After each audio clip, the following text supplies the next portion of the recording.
একটা বাবু আসছে। নাম কি তোমার? নামিয়া আক্তার রোজা। সে খাবে। ঠিক আছে? আর রাধুনি ম্যান হচ্ছে আমার ওয়াইফ। এই যে মিসেস ইতি আক্তার। সে রান্না করছে, এখানে বসে বসে সে খাবে। লামিয়া লামিয়া যে অনলাইনে কাজ করে, একটু পরে খাওয়া দাওয়া করে আবার এখানে বসবে, বসে কাজ করবে আর আবার খাবে। এই যে দুস্তু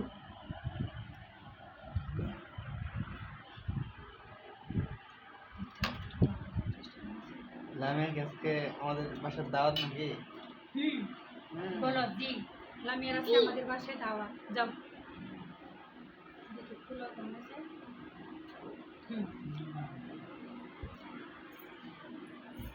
গন্ধ করে নাকি দেখো তো, পোলাও গন্ধ করে নাকি, গ্রানটা শুনে দেখো তো। মজা।